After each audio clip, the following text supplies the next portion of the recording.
స్టేషన్లో ఉన్న పోలీసులందరినీ సినిమాలో కొనేసినట్టు నిజంగా కూడా అల్లు అర్జున్ కొనేయగలడా? పుష్ప 2 సినిమాలో ఒక సన్నివేశంలో పోలీసులందరినీ కొనేసి రిటైర్మెంట్ టైంకి ఎంత డబ్బు వస్తుందో అంతా ఇచ్చేసి సెటిల్ చేస్తాడు. అదే బయట కూడా రిపీట్ అవుతుందా? సినిమాలో చూపించినట్లు బయట ఉంటుందా? మాట్లాడుకుందాం. పుష్ప 2 ప్రీమియర్ షో చూడడానికి అల్లు అర్జున్ కుటుంబ సమేతంగా సంధ్యా థియేటర్కి వచ్చి అక్కడైతే సినిమా చూడడం జరిగింది. ఆ సమయంలో అక్కడ స్టాంపేడ్ జరిగింది. ఆ స్టాంపేడ్లో రేవతి అనే ఒక మహిళ మృతి చెందింది. రేవతి కుమారుడు తీవ్రంగా గాయాలు పాలయ్యాడు. హాస్పిటల్లో జాయిన్ చేశారు. అక్కడ ట్రీట్మెంట్ జరుగుతూ ఉంది. ఆయన కూడా ప్రాణాపాయ స్థితిలోనే ఉన్నాడు. దీనికి సంబంధించి అల్లు అర్జున్పై కేసు అయితే నమోదైంది. దీనిపై రకరకాలైనటువంటి వివాదాలు మనం చూస్తూ ఉన్నాం. సాక్షాత్తు తెలంగాణ ముఖ్యమంత్రి రేవంత్ రెడ్డి అసెంబ్లీలో ఈ విషయాన్ని ప్రస్తావిస్తూ మాట్లాడి అల్లు అర్జున్పై తీవ్రమైనటువంటి విమర్శలు చేశారు. అదేవిధంగా ఎవరైతే సెలబ్రిటీస్ ఉన్నారో ఎందుకు అల్లు అర్జున్ని కలవడానికి వెళ్ళారు, ఆయనకి ఏమైనా గాయాలయ్యాయా, కాళ్ళు ఇరుకుపోయాయా, చేతులు ఇరుకుపోయా అంటూ అసెంబ్లీలో మాట్లాడారు. ఇవన్నీ చూస్తుంటే చాలామంది ఏమంటున్నారంటే ఇది ఒక రాజకీయమైనటువంటి అంశం అంటున్నారు. ఇందులో రాజకీయాలు ఏమీ లేవు, అవన్నీ పక్కన పెడదాం.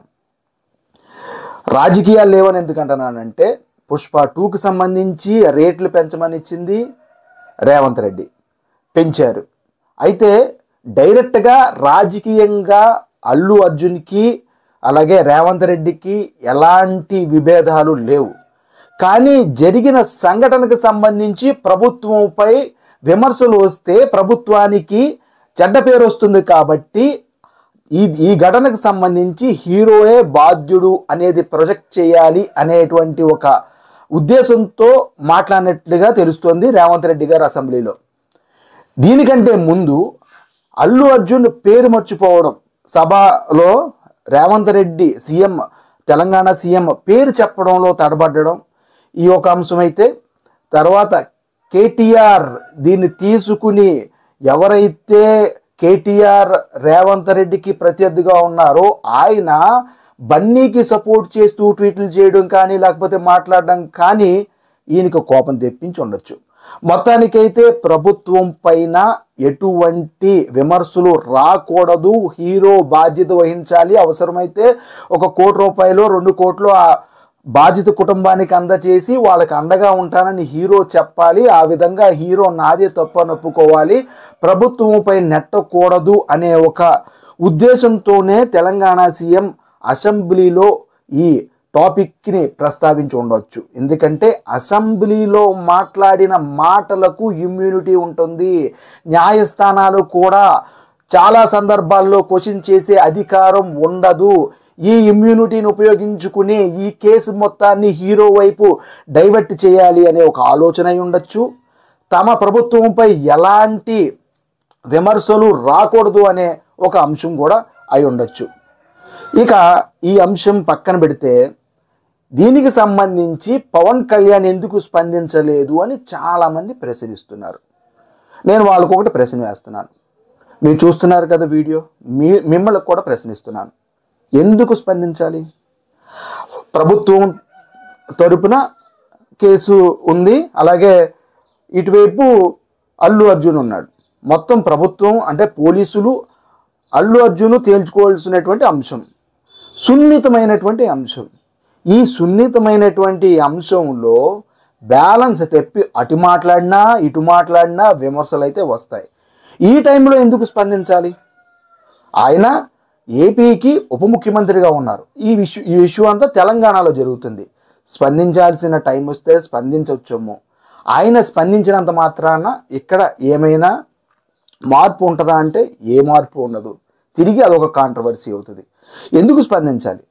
అయితే ఇప్పుడు నైతికంగా బాధ్యత అయితే మాత్రం అల్లు అర్జున్ తీసుకోవాలి.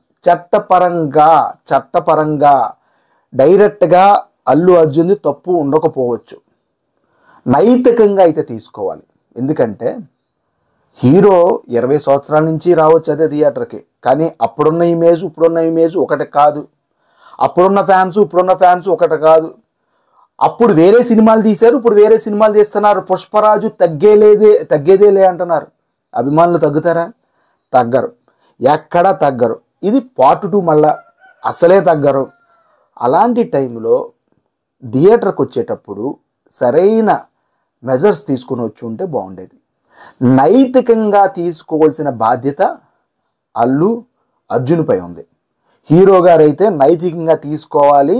అండ్ వేరే హీరోలకు కూడా ఇది ఒక గుణపాఠంగా మారాలి.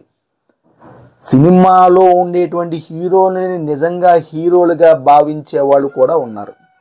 ఆ చిన్న పిల్లవాడు మారం చేస్తే రేవతి ఫ్యామిలీ కూడా ఓ 30,000 40,000 శాలరీ వచ్చే ఫ్యామిలీ అంట 12,000 15,000 పెట్టి టికెట్స్ కొన్నట్లుగా చెప్తున్నారు. అంత రేటు పెట్టి టికెట్స్ కొని ప్రీమియర్ షోయే చూడాలా అంటే ఆ పిల్లోని తీసుకుని, అది పగలంటే పర్లేదు, ఎముకలు కొరికే చలికాలంలో ఆ పిల్లోని తీసుకొచ్చి చూడాలా? ఆయనను ఒక పుష్పలాగా లేకపోతే పుష్ప 2 లాగా తయారు చేసి రీల్స్ చేయడం, ఇవన్నీ కూడా ఆ ఫ్యామిలీ చాలా బాధలో ఉంది. వాళ్ళకి ప్రగాఢమైన సానుభూతి మనం తెలపాల్సిన అవసరం ఉంది. కానీ ఇలాంటివి వేరే వాళ్ళు కూడా చూసి నేర్చుకోవాలి అని చెప్తున్నాను. ఆ బాబు అభం శుభం తెలియని బాబు హాస్పిటల్లో ఉండి ట్రీట్మెంట్ తీసుకుంటూ ఉంటుంటే ఒక్కొక్కసారి బయటకు వస్తున్న వార్తలు వింటూ ఉంటుంటే చాలా బాధ అనిపిస్తుంది. బ్రెయిన్ డెడ్ అని కొంతమంది అంటున్నారు, స్పందిస్తలేదని కొంతమంది అంటున్నారు, స్పందిస్తున్నారని కొంతమంది అంటున్నారు. రేవంత్ రెడ్డి గారే చెప్పారు కదా కొన్ని విషయాలు. సో దీన్ని చూసి మనం నేర్చుకోవాలి తప్ప నీది తప్పు అని కాదు. ఆ టైంలో ఆ పిల్లని తీసుకురావడం తప్పు. హీరో గారు వస్తున్నారు, హీరో గారిని చూడడానికి ఎదరక రావడం కూడా తప్పే, దూరంగా ఉండొచ్చు. ఎందుకంటే చిన్నపిల్లాడు కదా, స్టాంపేడ్ జరిగినప్పుడు చాలా ఇబ్బందికరమైనటువంటి పరిస్థితులు అయితే వస్తాయి. ఇవన్నిటిని చూసి మనం కొత్త పాఠాలను నేర్చుకోవాలి.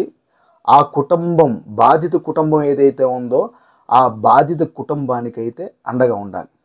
అంతవరకు ఓకే. దీనిపై పవన్ కళ్యాణ్ స్పందించాలి, లేకపోతే మోడీ స్పందించాలి, ట్రంప్ స్పందించాలి, ఇవన్నీ వేస్ట్ చర్చలు, రాజకీయం అనవసరం. ఇక టికెట్ రేట్ల గురించి రేవంత్ రెడ్డి గారు ఇలాంటి షోలు ఉండవు, ప్రీమియర్ షోలు ఏమో, టికెట్ రేట్లు పెంచము ఇలా అన్నట్లుగా దీనిపై కూడా పవన్ కళ్యాణ్ స్పందించాలి అనేటువంటిది బయటకు వస్తుంది. టికెట్ రేటు విషయాలు, అక్కడ జరిగిన సంఘటన ఏంటి, సందర్భం ఏంటి, ఈ టైంలో పవన్ కళ్యాణ్ స్పందించి టికెట్ రేట్ల గురించి గొడవ చేస్తే ఎంత అసహ్యంగా ఉంటుంది, అవునా కదా? సో పవన్ కళ్యాణ్ స్పందించాలి అనేటువంటిది అది చాలా తప్పు. స్పందించాల్సిన టైంలో ఆయనే స్పందిస్తారు కదా అవసరమైతే. ఇక వేరే విషయానికి వస్తే, ఏపీలోకి చిత్ర పరిశ్రమ రావాలి అనేటువంటి ఒక ఆకాంక్షతో అయితే పవన్ కళ్యాణ్ ఉన్నట్లుగా ఇటీవల ప్రకటన చేశారు. దానికి సంబంధించి సినీ ప్రముఖులు కూడా, అంటే అరవింద్ గారితో సహా, అల్లు అరవింద్ గారితో సహా ఒక 2-3 రోజుల్లోనే డిప్యూటీ సీఎం పవన్ కళ్యాణ్ గారిని కలవబోతున్నారు. ఆ సందర్భంలో కూడా తెలంగాణ టికెట్ రేటు విషయం కూడా ప్రస్తావించి, ఏమైనా సరే మీ వల్ల అవితే సీఎం రేవంత్ రెడ్డి గారితో మాట్లాడి దీన్ని పరిష్కరించాలని కూడా కోరబోతున్నట్లుగా కూడా సమాచారం వస్తుంది. ఈ సందర్భంలో ఈ భేటీ జరిగితే మాత్రం ఒక రకంగా చెప్పాలంటే ఒక సెన్సేషన్ అని చెప్పుకోవచ్చు. మొత్తానికి ఈ సినిమాలకి సంబంధించి, ఈ పుష్ప 2కి సంబంధించి ఈ వివాదం ఇలా జరుగుతూ ఉంది. దీని నుంచి మనం తెలుసుకోవాల్సింది ఏంటంటే, నేను ఫస్ట్లో చెప్పాను కదా, పుష్ప 2 సినిమాలో కొనేసినట్లు బయట హీరోలు జీరోలు, లోపల ఉన్నటువంటి హీరోలు వేరు, అంటే సినిమాలో ఉన్నటువంటి హీరోలు వేరు. సినిమాలోనే హీరో, బయటకు వస్తే ఎవరైనా జీరోయే. చాలా పెద్ద పెద్దోళ్ళు ఒప్పుకున్నారు, మేము నిజమైన హీరోలం కాదు అని. ఎవరి లైఫ్లో వాళ్ళే హీరోలు. సినిమాలో చూపించినట్లు ఇప్పుడు ఆ హీరో ఈ హీరో అని కాదు. పవన్ కళ్యాణ్ గారు చాలా సినిమాల్లో పోలీస్ పాత్ర వేశారు, సాయి కుమార్ గారు వేశారు, లేకపోతే రాజశేఖర్ గారు వేశారు, ఎవరైనా సరే. రౌడీ పాత్రలు చాలామంది వేశారు, చాలామంది చాలా పాత్రలు వేశారు. ఎవరైనా సరే చట్టం ముందు జీరోలే. చట్టం ఏం చెప్తే అదే ఫాలో అవ్వాలి. బయట సినిమాలో చూపించిన హీరోలు సినిమాలోనే హీరోలు, వాళ్ళందరూ కూడా ఆ క్యారెక్టర్, నేను ఏదైతే అంటున్నానో అలాంటి క్యారెక్టర్లు బయట సమాజంలో జీరోలు. పుష్పరాజ్ క్యారెక్టర్లు బయట ఉండరు. ఉన్నా కూడా ప్రభుత్వం కానీ లేకపోతే చట్టాలు కానీ వారిని అణిచివేసేటువంటి ప్రయత్నమే చేస్తూ ఉంటాయి. అయితే సినిమాలో చూపించినట్లుగా బయట అయితే స్టేషన్ కొనడం, మొత్తం మూటలు ఇచ్చేయడం ఇలాంటివి ఏం జరగవు. సినిమాలు చూసి మంచిని తీసుకోవాలి తప్ప ఇన్స్పైర్ అవ్వాల్సిన చోట ఇన్స్పైర్ అవ్వాలి, వద్దనుకునే వదిలేయాలి. సో ఈసారి అయినా సరే సినిమా చూసేటప్పుడు చిన్నపిల్లల్ని ఎవరిని తీసుకెళ్ళొద్దు. సినిమాలో చూపించినవన్నీ నిజం కాదు.